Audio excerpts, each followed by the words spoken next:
This is how you can pray when you need money. Don't do this. Oh God, please send me money. I beg you, please. Now, does God care about your financial life? Jesus said that God feeds the birds and he clothes the lilies of the field, and how much more valuable are you? Jesus was inferring that God cares about feeding you, and he cares about housing you and taking care of you. We have other stories in the Bible like 2 Kings chapter 4, where a widow was about to lose her children in slavery because she owed a debt, and she basically came to God and said, I need money. The creditors are coming to take my kids. I'm about to lose everything. I'm about to lose my children. I need money. Have you ever been there? So let's figure out, how does money work in God's kingdom? How do we get it? How do we get more of it? Does God work through begging? Does he just pick and choose who to give money to? Does God give based on need? Now, obviously not, because there are people all over the planet that have needs that are not being met. There are millions of people begging. And the reason it doesn't work is because that's not how it works. Hosea 4:6 says, my people perish for a lack of knowledge.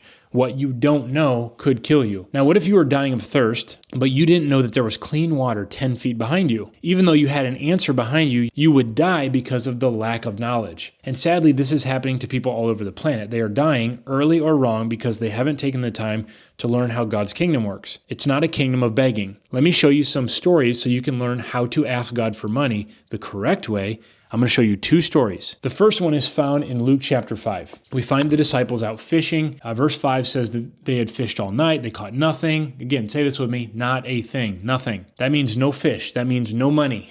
Fishing was their business. It's how they made their living. It's how they produced income. No fish means no money. So they are done for the night. They are washing their nets, and Jesus walks up to them and says, hey, can I borrow your boat? Let me borrow your business. Well, they went out into the water and they let Jesus use the boat to preach. Essentially, Peter was sowing a seed. He was sowing his time, his energy, and his resources. He sowed a seed into the kingdom of God. He gave his business, his time to God's kingdom.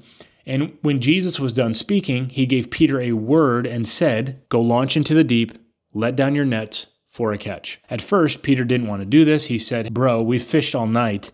I guess that was the best time to fish. If they were professional fishermen, they probably knew. But they said, man, we've been out there all night. We haven't caught anything.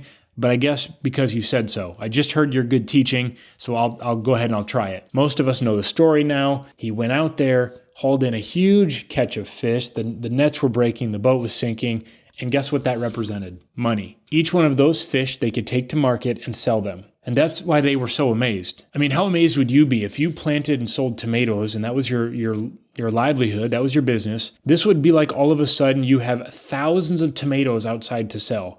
You'd be pretty happy. Peter needed money, but they caught nothing. So how did this transaction work?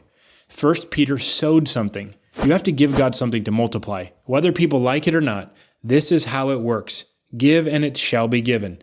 2 Corinthians 9 says that if you sow small, you reap small. When you sow and give big, you reap big. And even Jesus in Mark 10 said, anything you give for the gospel into God's kingdom, you will be rewarded 100-fold. And for anyone that thinks, well, that's just a spiritual return, Jesus handled that by saying, anyone that gives up anything for my sake in the gospel is going to receive houses, lands. What is that? What does that represent? Wealth. Houses and lands are worth a lot of money. They're a store of value. But it always starts with a seed. No seed, no harvest. If you're not a giver, you shouldn't expect anything back from God. So after the seed, now you need a strategy from the Lord. Number 2. Now he may give you an idea on how to be more productive at your job, causing you to get favor, to get a raise, or to get a promotion. Or like Peter, he told him how to improve his business. He told him what to do. Check this out. What to do, where to do it, and when to do it. Cast your nets, that's the what. In the deep, that's where. And he was inferring when, now. God didn't just drop fish into the boat. He gave him wisdom on how to capture fish, which represented a financial increase. If you want money from God, it's going to come by making God's kingdom your priority, by giving to support his businesses, which is ministry and missions and people preaching the gospel. Then you spend time listening to him, and he's going to give you directions, and he's going to tell you, invest here, take this job, start this business. He might even give you a marketing plan. He might tell you to a book to write. He might tell you, but basically he's going to tell you where your fish are, and he's going to tell you how to catch them. Another story, I touched on it earlier, but in 2 Kings chapter 4, the widow was going to lose her boys. She needed money to pay off her debt. God said, gather jars, not just a few. Well, she did it. Had tons of oil, and God said, sell it, pay off your debts, and live off the rest. That was a business. She sold oil. God took the seeds of her husband's serving, and I'm sure he obeyed the offerings of the Lord, and then God had something to multiply. Then he gave that widow wisdom on how to capture money. You see, so many people want money just to fall out of the sky.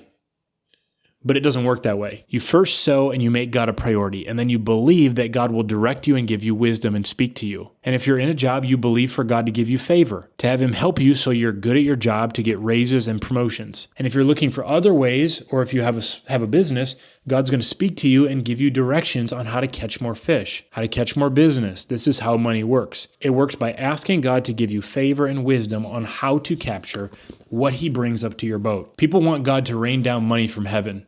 They beg, but that's not how it works. It works by spending time with God, listening to him, and then doing what he said.